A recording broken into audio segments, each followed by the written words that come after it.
Olúwaṣẹ́gun ni orúkọ mi tí gbogbo àgbáyé ń pè ní Ṣẹ́gun Babs Ilé Aláyọ̀. Mo kí yín lẹ́ẹ̀kan sí ní gbogbo ibi tí ẹ ti ń wò wá káàkiri àgbáyé ní Canada, l'Amẹ́ríkà, ní UK. Mo kí yín o. Látìgbà tí a ti ń sọ̀rọ̀ nípa ti Missing Child yìí, ọ̀pọ̀lọpọ̀ ni ó tiẹ̀ ti pè wá pàápàá jùlọ nígbà tí a ṣe ìfọ̀rọ̀wánilẹ́nuwò pẹ̀lú Prophet Alfa Babatunde Sọ̀títọ́bẹ̀rẹ̀. Bóyá Ilé Aláyọ̀ gbowó ni tàbí bákan. A ò wà one-sided. Ohun tá à ń ṣe ni wípé ká ti ibi pẹlẹbẹ mú ọ̀lẹ̀lẹ̀ jẹ, a ò fẹ́ ti ibi kúdúrú mú jẹ. Ohun tá à dẹ̀ ń sọ ni wípé lágbára lọ́wọ́ Ọlọ́run ọmọ náà di rere. Lónìí mo ní àǹfààní láti gbàlejò bàbá àti màmá Missing Child ọmọ tó sọnù. Ẹ jẹ́ kí n máa kí àwọn méjèèjì káàbọ̀ sí Ilé Aláyọ̀ TV tó kárí ayé. Ẹ káàbọ̀ sórí ètò Ilé Aláyọ̀. Kí lorúkọ yín kí wọ́n lè mọ̀ pẹ́yìn gangan ni. Kọ́lá Ọlẹ́tẹ̀mítọ́pẹ́ lórúkọ mi. Èmi ni ọmọ ẹ sọnù ẹni ńlá lolúwa gold. Orúkọ ọmọ yẹn nìyẹn. Orúkọ ọmọ yẹn nìyẹn. Tó. Orúkọ tèmi ni Mrs. Modupe Kọ́láwọlé, the biological mother, gold ẹni ńlá lolúwa. Àwọn kan tiẹ̀ ń sọ pé kó má lọ jẹ́ pé bóyá gbogbo kìíní ọ̀hún pé bóyá dẹmọ ni àbí bákan. Jẹ́ ká gbọ́ látẹnu màmá. Ẹ ṣé, kì í ṣe dẹmọ, there's anybody tó rán mi iṣẹ́. Ọwọ́ ara mi bẹ̀. Chọ́ọ̀chì Sọ̀títọ́bẹ̀rẹ̀ tó wà ní Ọ̀ṣẹ̀lẹ̀ ni à ń lọ. A dẹ̀ ti bẹ̀rẹ̀ sí ń lọ láti bí oṣù mẹ́fà sí a bẹ̀rẹ̀ sí ń lọ láti June. A ti bẹ̀rẹ̀ sí ń lọ sí chọ́ọ̀chì. A dẹ̀ kì í ṣe stranger sí wọn nínú chọ́ọ̀chì yẹn. Almost everybody ló mọ̀ wá nínú chọ́ọ̀chì yẹn. Now, kí làwọn ìgbésẹ̀ tí ẹ ti gbé látìgbà tí ọ̀rọ̀ ọmọ yìí ti wáyé tí ó ti di pé à ń wá gold? Ẹ ṣé, nígbà tí ìṣẹ̀lẹ̀ yẹn ṣẹlẹ̀, ta dẹ̀ rí pé èèyàn tá a gbójúlé ta rí pé ó mọ̀yàn tó yẹ kó jẹ́ òun ló máa bá wa rìn sí ọ̀nà náà tí ò dé bá wa rìn. Àwa lọ sí B Division Police Station. A lọ síbẹ̀. A lọ sí civil defence. A lọ sí anti-kidnapping. A ti lọ sí ọ̀pọ̀lọpọ̀ ibi tá a ti lọ. Àwọn radio stations, àwọn bloggers, àwọn international stations, gbogbo wọn ló ti láti sọ̀rọ̀ fún is all over. Alfa Babatunde sọ wípé àwọn gbìyànjú láti rí i pé make ara yín àgbélébù pé ẹ̀ ń sá ni. Wọ́n pè wá rárá, and ìdí tí a fi ń yẹra ni pé àmúyàn ló ń pè wá pé mátà yóò pé ká dá ẹ̀ dáhùn tòtórí ẹ̀mí wa pé tá a bá dá ẹ̀ dáhùn kan máa pa wá. Àmúyẹ kọ́ọ̀sì ìgbà míì tá a bá ń drive lọ gan ọ̀kadà máa tẹ̀lé wa tá a máa náwó sí mọ́tò wa, ìdí ẹ̀ la fi ń yẹra. Wọ́n náà ti pè é several pé ẹ̀gbẹ́ kọ́. Wọ́n pè wá rárá àtẹ̀ríkọ̀ rárá, wọ́n tẹ̀ pè wá rárá lágbà tí ìṣẹ̀lẹ̀ wọ́n pè wá rárá. Mo fẹ́ kí ìyá ọmọ bí ọ̀rọ̀ yẹn ṣe ṣẹlẹ̀ mo fẹ́ kẹ́ tún emphasize ẹ̀ láàrin ìṣẹ́jú kan sí i. Ní ìgbà tá a ti bẹ̀rẹ̀ sí ń lọ church, mo máa ń gbọ́mọ̀ mi tìra mi bọ̀ àwọn ushers yẹn wọ́n á máa ń bá mi pé madam ẹ̀ẹ́dẹ̀ gbé ọmọ yín lọ sí children department wípé kó má máa cause distraction ọmọdé náà tó máa fẹ́ jẹ tó máa fẹ́ sùn tó máa fẹ́ wọ́n á máa ń sunkún ni. Ìyẹn náà lèmi náà dẹ̀ wò pé kí n gbé ọmọ mi lọ sí children department.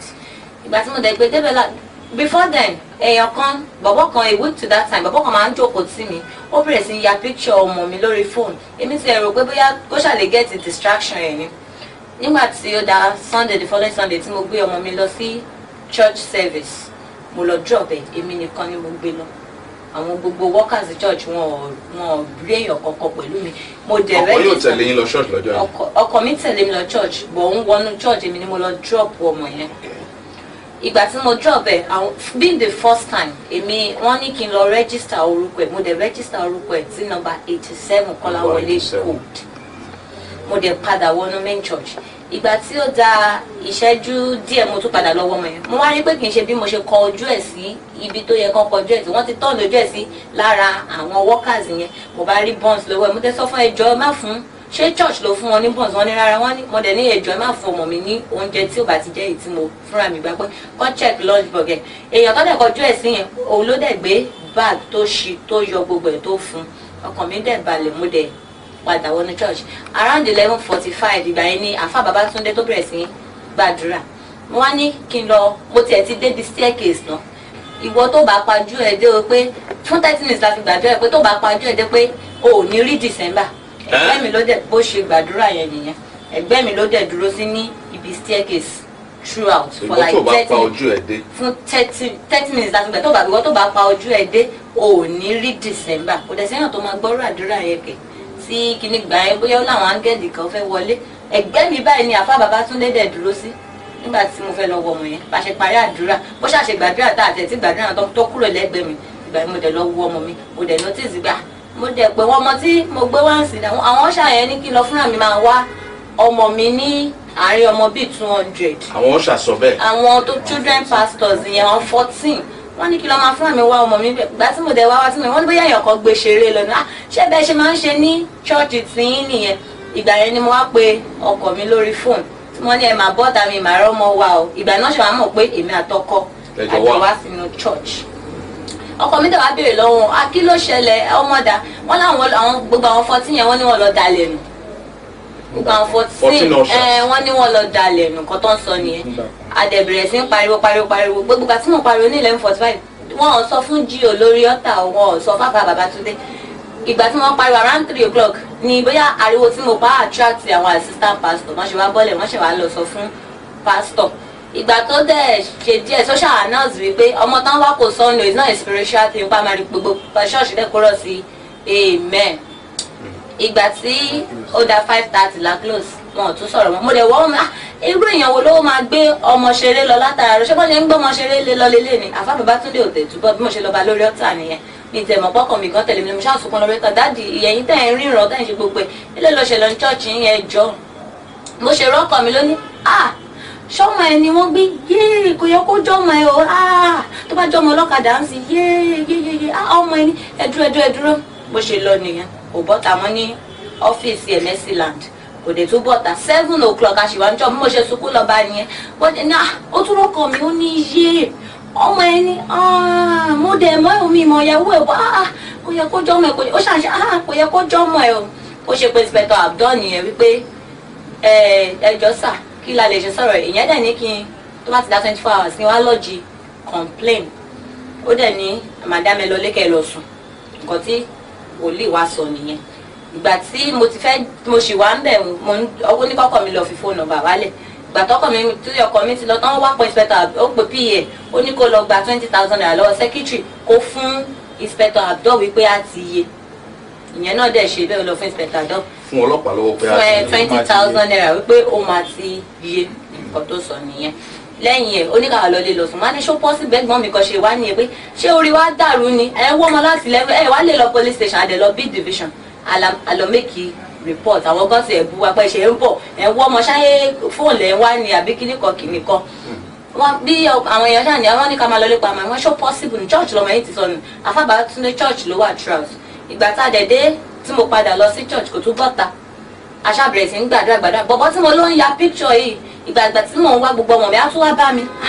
ṣé kí lọkọ ẹ ti wá ṣe báyìí where is your husband níbo ló jókòó sí ọlọ ẹ mọ̀ bí kéèyàn wà sí pa nínú church this same guy ló wá fún mi blanket nígbà tó tutù mú mi tí mo ti sunkúnsunkún òun nìkan ló ń rìn kiri lọ síbi tí pásítọ̀ wà ní ibi ọ́fíìsì á tún rin gbogbo òkùnkùn mo dẹ̀ sọ fọ́kọ mi mo ní. ṣé member church ni ẹni tẹ́ ń sọ yìí. member church ni ìgbà tí mo wá rí pé ó ti dòrò mo ní bóyá èèyàn tó gbé ọmọ ẹ̀ bóyá èrò ti ń bà kó màmá ní mo wá sọ fọ́kọ mi ní kó lọ jòkó sínú mọ́tò pé kó wà vigilant pé anybody lè wà fẹ́ drop ọmọ yẹn sí entrance church òun àti ọ̀rẹ́ ẹ̀ kan náà jọ jòkó sínú mọ́tò mo ṣáà ní kó ṣáà wà vigilant kó lè máa fi ẹ̀mí gbádùn pé ọmọlọ́mọ wọn lè fẹ́ wá gbọ́ra gbé sínú ìgbà tó ní èèyàn kan gbé ṣeré lọ ni bóyá èèyàn fẹ́ dá padà wípé kó wà vigilant second day bí around 5:30 mo ṣe tún lọ sí Mercyland mo tún pariwo àpòlí Àfà Babátúndé ìwọ tó ríran tó ń ṣe everything ẹ dẹ̀ bá mi wá ọmọ mi pé kíni kan ó ṣàbọ̀tà ó ní màdá wọn sunkún bí o ó ní wọn sunkún bí pé kíni kan kíni ó tún rọ́kọ mi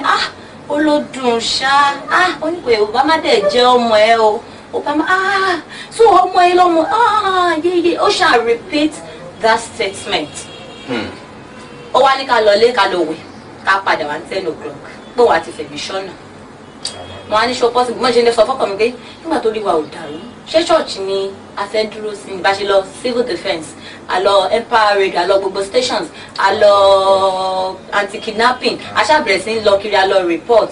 látìgbà náà how many arrests bóyá wọ́n ti mú ẹnìkan. bá a ṣe ń sọ̀rọ̀ yìí wọn ò mú anybody. 14 mothers ushers tó wà ní church yẹn gan wọ́n tún ṣe service the following Sunday wọn ò mú anybody. ó dọjọ́ mélòó báyìí.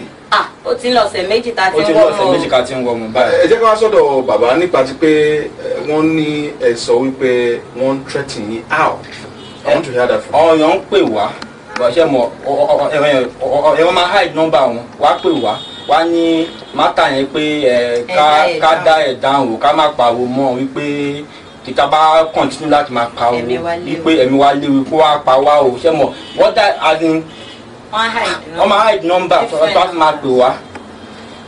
Ìyá Gold wàyí àti agbóhùn kankan wípé kó má lọ jẹ́ pé bóyá ṣe ni ẹ̀yin fúnra yín bóyá bàbá ọmọ tàbí ọmọ pẹ́yìn fúnra yín lẹ gbé ọmọ yẹn pamọ́ tẹkàn ń gbìyànjú láti bà orúkọ ìránṣẹ́ Ọlọ́run yìí jẹ́. kí ló kàn mí pẹ̀lú ṣọ́ọ̀ṣì tinútinú mi mo fi lọ ṣọ́ọ̀ṣì tí mo fi lọ gbàdúrà sọ́lọ́run mi ní kankan bíi mi Ọlọ́run ti kẹ́ wa already kí la tún wá ṣóye Ọlọ́run ti kẹ́ wa already but kí blessing yẹn máa continue ní àdúrà in fact we so much believe nínú church yìí bẹ́ẹ̀ ni we so much believe in fact àwẹ̀ tí mi ìgbà rí church yìí ni mo ti kọ́kọ́ àgbà marathon náà ṣe a ní ìgbàgbọ́ gidi nínú church yìí so mo dẹ̀ rí wọn as very important figure tọ́lọ́run ránṣẹ́ in fact mo respect wọn ju anything lọ so kí ló kàn mí pẹ̀lú wọn family mi wọn ṣe anything báwo la ṣe fẹ́ wá gbọ́ ọmọ pamọ́ fúnra ọkọ mi dẹ̀ rí àjọ kúrò níbi kan náà rí àjọ máa ń wà together ni èmi gan ni mo máa ń receive most of the call ẹ̀ nígbà míì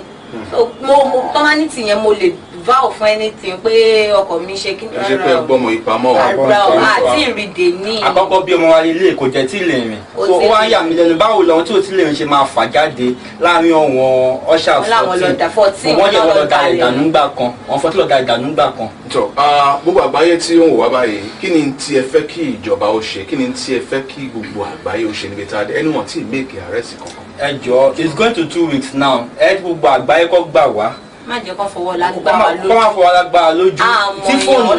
tí fóònù bá sọnù gan-an mo mọ ìtútọ́ wọn ọlọ́pàá máa pàtó yẹ pé wá kó gbogbo ọ̀wọ́n tó mọ̀ nípa fóònù yìí tí fóònù yẹn tó bá ta wá kó ọmọ ló sọnù ń sìn going to 2 weeks wọ́n ti arrest ọ̀wọ́n ṣàyẹn wọ́n ti mú yàn kankan ọlọ́pàá kan tó lọ report fún gan ọ̀rọ̀ ló tún ṣọ́ pásítọ̀ yẹn kiri ń sìn. àwọn ló ń gbé ilé ọ̀sìn mẹ́rin tẹ̀lé lẹ́yìn. wọ́n tẹ̀lé pásítọ̀ yẹn kiri ń sìn. àwọn tẹ̀ lọ report. ọlọ́pàá kan lọ report fún àwọn ló tún ṣọ́ pásítọ̀ yẹn kiri ń sìn. wọ́n mú yàn ọ̀kan láti jọ. kí tó gbàgbé apàdà ìyá ọkọ mi wọ́n padà lọ ní àárọ̀ Tuesday pé kán tiẹ̀ tún lọ bẹ pásítọ̀ pé ìwọ tó mọ àwọn èèyàn jàǹkànjàǹkàn ní àwùjọ tán wá sí church tí ẹ̀ mú wa lọ́dọ̀ commissioner of police mú wa lọ wọ́n na ọkọ mi wọ́n detain mother-in-law mi fún 2 days wọ́n na àwọn àbúrò ọkọ gbogbo àwọn tó tẹ̀lé wọn pé kọ́ lọ bẹ̀ èmi tẹ̀ wà lọ hospital ńgbà yẹn wọ́n na wọn. wọ́n ti mọ́ mi mọ́lé fún ọjọ́ méjì àwọn ọlọ́pàá kan lọ rìpọ́ọ̀tù fún lọ́dọ̀ tó ti mọ́ mi mọ́lé fún ọjọ́ méjì. pásítọ̀ yìí náà dẹ̀ wà láàrin wọn ńgbà yẹn. ọjọ́ méjì wọ́n ti mọ́ mi mọ́lé. tọ́jú gbogbo ẹ lọ nítorí pé Ọlọ́run á ṣe ní rírí ọlọ́tẹ̀ gbà nìyẹn